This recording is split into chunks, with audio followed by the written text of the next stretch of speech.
कुंती माता से कह रहे हैं कपिल भगवान, हे माता तुम भगवान को मत पकड़ो, भगवान के प्यारे भक्तों को पकड़ लो। क्यों कि भक्तों को पकड़ोगे तो बार बार भगवान की कथा चर्चा सुनाएगा, भगवान बहुत करुणामय है, भगवान बड़े दयालु है, भगवान से अच्छा कोई और ही नहीं है, बार बार तुमको सुनाएगा, तुम्हारे मन में भगवान से प्रेम जोड़ देगा। इसी का नाम गुरु है, उसी का नाम संत है जो भगवान की तारीफ करे। क्या कह रहे?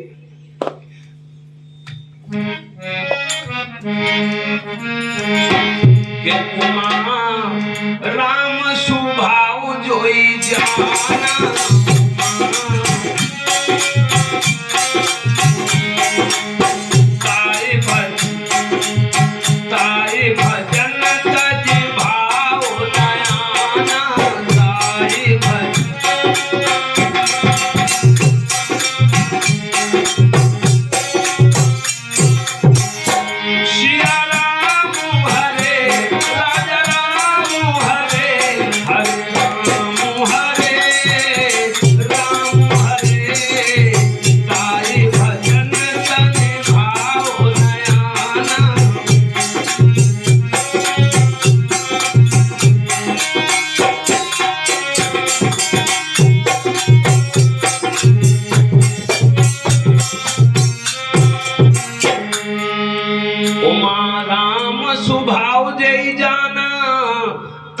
भजन तज भाव नाना।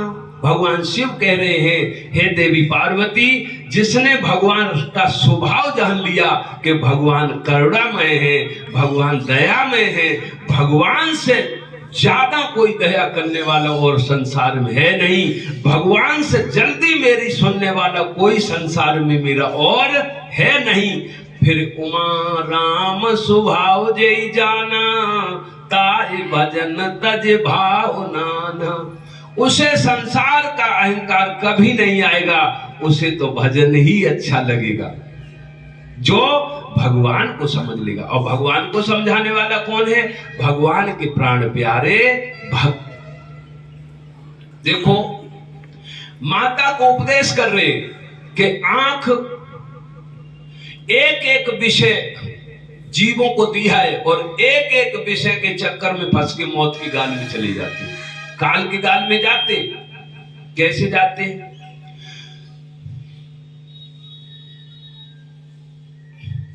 पतंगा को आंख का विषय लगा हुआ दिया है तो पतंगा दौड़ करके रोशनी के पास आता है, जहां कहीं प्रकाश हो रहा, दीपक हो रहा, जल रहा, वो वहीं दौड़ के आएगा।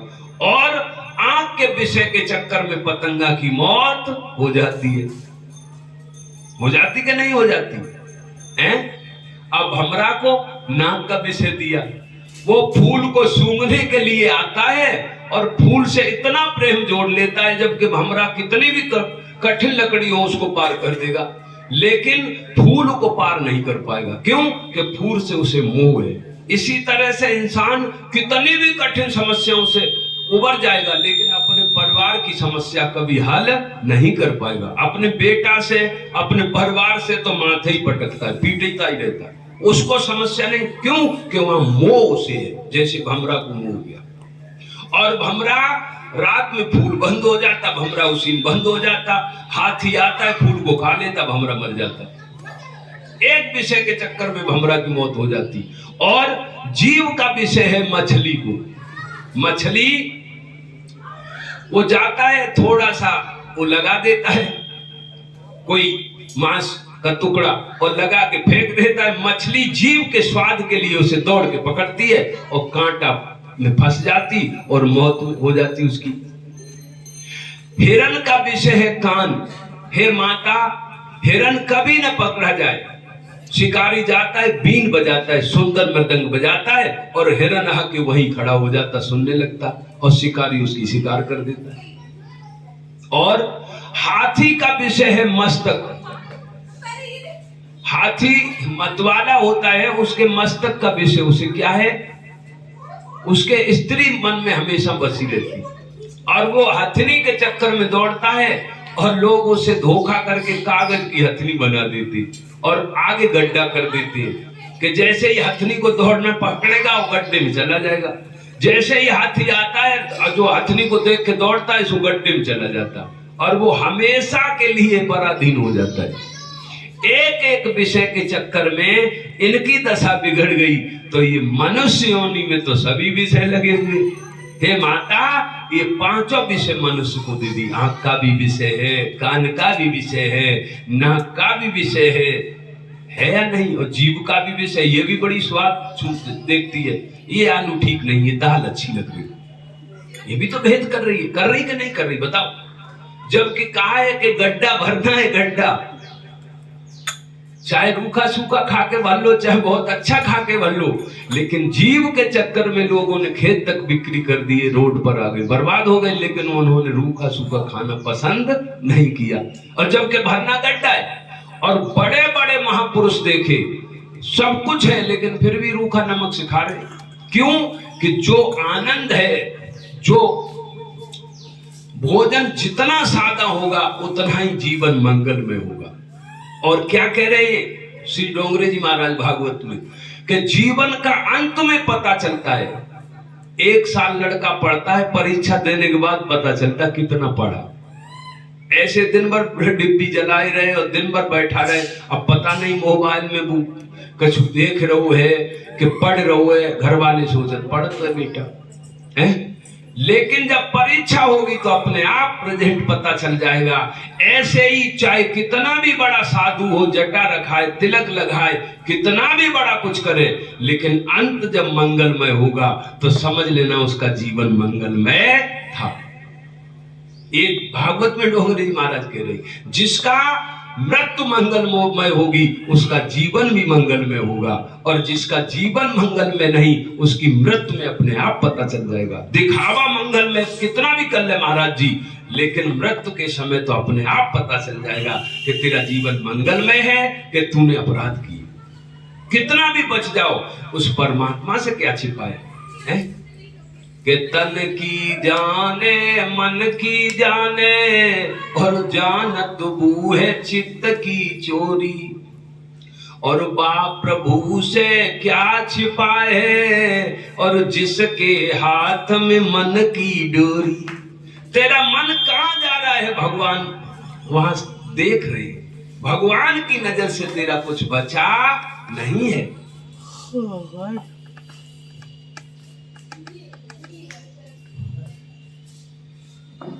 इसलिए हमेशा ये ध्यान रखो कि कोई नहीं देख रहा, हमें भगवान देख रहे। एक महात्मा के 2 चेला थे, तो महात्मा ने जब परीक्षा ली तो दोनों चेलाओं को मिट्टी के कबूतर दिए और कहा ऐसा करो, ऐसी जगह इसकी गर्दन मार तोड़ के ले आओ जहां कोई देखे ना। तो एक चेला तो तुरंत दौड़े और अरहर का खेत था महाराज, उसमें घुस गए और उन्होंने चारों तरफ देखा, कोई नहीं देख रहा, गर्दन मरोड़ के तोड़ के बांध के ले आए गुरुजी के पास। एक चेला गए तो उनको पता था, गुरुजी ने कहा भगवान सभी जगह देख रहे, भगवान सभी जगह समान रूप से हैं, भगवान से हम कभी छुपे नहीं हैं, भगवान से कोई जगह खाली नहीं है। तो वो जहां उसकी गर्दन तोड़ने को चाह रहे, वही उनके मन में आ रहा भगवान तो देख ही रहे, यहाँ भी है भगवान। जहां जा रहे, सुबह से शाम हो गई, लेकिन उनको कोई स्थान ऐसा नहीं मिला जहां वो गर्दन तोड़ के ले आते।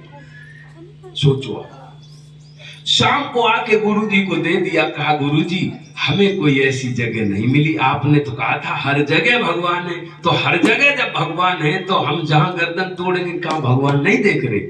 गुरुजी समझ गए, जो तोड़ के ले आए उनसे कहा तुम अपनो घर परिवार देखो, जान तुम साधु लायक नहीं हो, और उस बच्चे को, उस शिष्य को अपनी गद्दी का अधिकारी बना दिया कि बेटा वही पाप से बच सकता है जो ये जान ले कि हमें भगवान देख रहे हैं।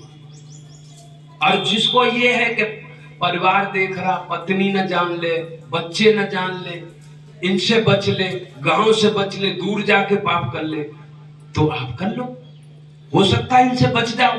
लेकिन जिसको न पत्नी दंड देगी, न बेटा दंड देगा, न गांव के लोग दंड देंगे, दंड तो भगवान ही देंगे तुझे। जब कीड़े पड़ेंगे, जब तू मरेगा, जब तेरी दशा बिगड़ेगी, तब दुनिया जानेगी किसने इतना बड़ा पाप किया जो जिसका भोग भोग रहा है और इसकी मौत नहीं हो रही है। माता जी क्या गलत है सही बताओ? तो तुम किससे बच सकते हो? संसार से बच सकते हो, परमात्मा से कभी नहीं बच सकते। तो हमें किससे बचने का उपाय करना चाहिए? भगवान से। किससे डरना चाहिए? भगवान से। संसार से नहीं डरना चाहिए।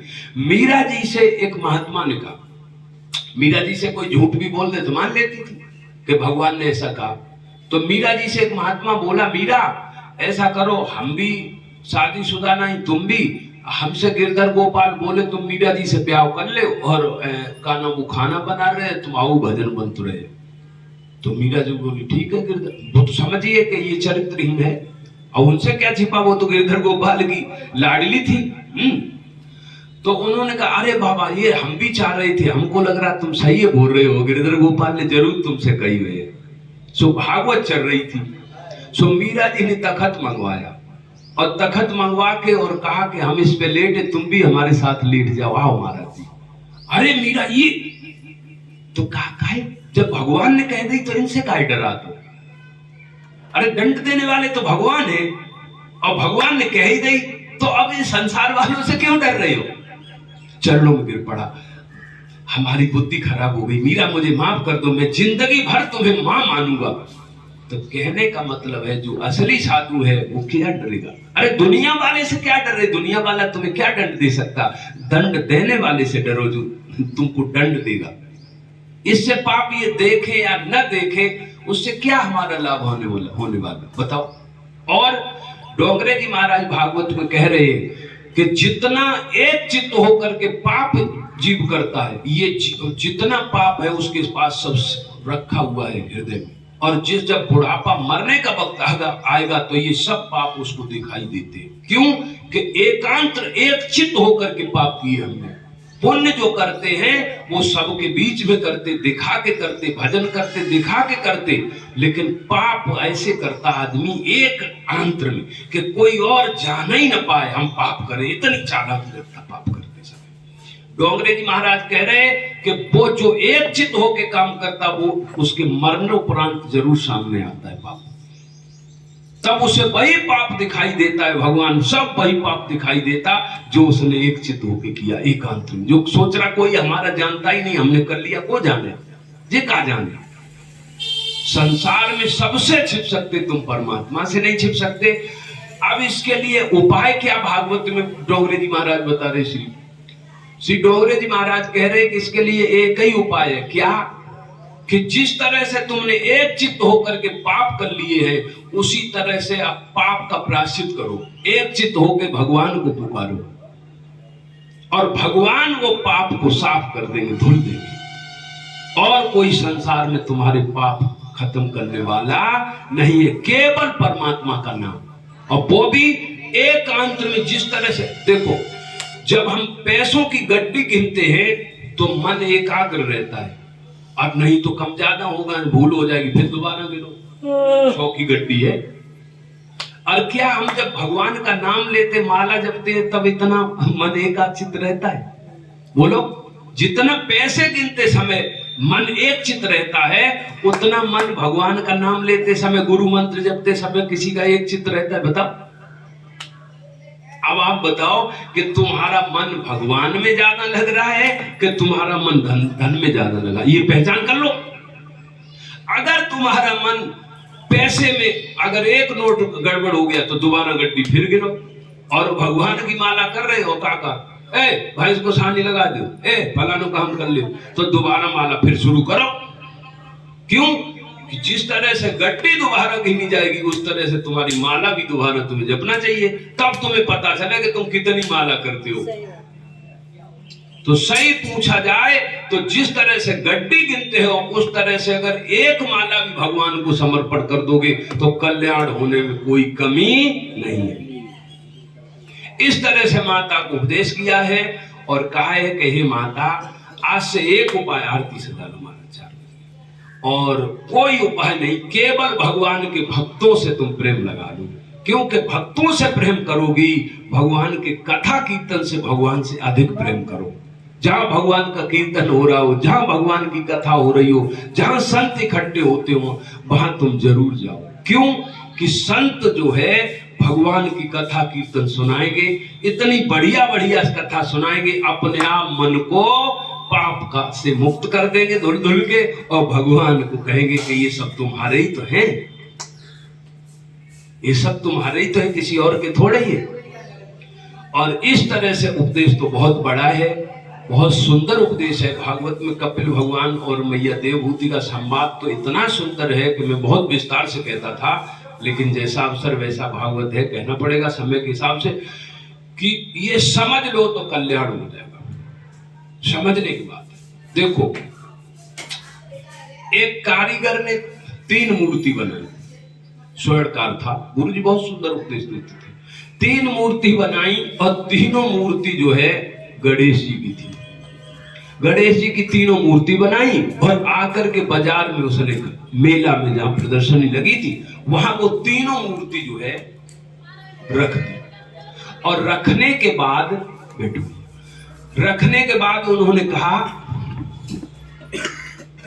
जब लोगों ने कीमत पूछी तो तीनों मूर्ति की उस स्वर्णकार ने अलग अलग कीमत बताई कि एक की कीमत 1 लाख, एक की कीमत 50,000 और एक की कीमत 25,000। तो लोगों ने पूछा, ये बताओ सोना कम ज्यादा लगा? कि नहीं, सब में बराबर लगा। अच्छा, कारीगरी कुछ कम ज्यादा लगी? नहीं नहीं, सब में बराबर लगी, मेहनत भी बराबर लगी। तो फिर इतनी कीमत क्यों अंतर हो गया? तो लोगों ने सोचा कहीं आंख फांक तो ना टेढ़ी तो ना, वो देखी तो सब तीनों एक जैसी, देखने में भी कोई फर्क नहीं। अब उन्होंने कहा, ये बताओ महाराज इसमें कीमत में अंतर क्यों? तो वो जो कारीगर था बोला, वो वही तुम बताओ, यही तुमको पता करना है। तो कुछ लोग नाक देखे आंख देखे लेकिन कोई पता नहीं कर पाए। तब तक एक महात्मा आ गई और महात्मा ने देखा भीड़ कैसी लगी तो आ गए। अरे उन्होंने कहा, ओहो ये स्वर्णकार तो सत्संगी है। तो जो उसने देखा तो उसने कहा, महाराज जी सीताराम सीताराम। अरे भैया भीड़ कैसी लगी? कि भीड़ का लगी महाराज, ये तीनों मूर्ति हम लाए बाजार में बिक्री करने के लिए। तो बोले कीमत? बोले एक की महाराज 1 लाख, एक की 50,000, एक की 25,000। तो बोले ये कैसे पता चलेगा कि कौन सी 50,000 कौन सी? बोले ये महाराज आपको पता करना। सो महात्मा ने एक सुतली ली, एक सुतली लेकर के बटी, और बटने के बाद जो है, सुनो सुनो सुनो ध्यान से सुनो, अभी चर्चा मत करो, अरे भाई बात मत करो। क्या कहा? सुतली महात्मा ने बटी और बट के एक मूर्ति के कान में डाली। बहुत ध्यान से सुनो, ये चीज निकल जाएगी फिर नहीं कुछ मिलेगा। तो वो क्या हुआ, जो कान में डाली सो इस कान में डाली, इसमें पार निकल गई। तो महात्मा ने कहा, ये तुम्हारी 25,000 की है। बोले ठीक कही महाराज, बिल्कुल सही पहचाना। दूसरी मूर्ति ने भी वो सुतली डाली, तो वो यहां से डाली और यहां से निकल गई।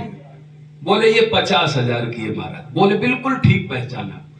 और तीसरी मूर्ति में जब सुतली डाली तो कान में डाली और हृदय में चली गई, ना नाक से आंख से वो कान से निकली, ना मुख से निकली, सीधी अंदर चली गई। बोले यही महाराज 1 लाख की है। तो आप सोचो, हम आप उसी कारीगर की एक ही जैसी मूर्ति है, ना नाकों में कमी करी, ना आंखें में, सबे बराबर दिखाई दे। देख लो, जब कम दिखाई देता है चश्मा लगता, सही है गलत?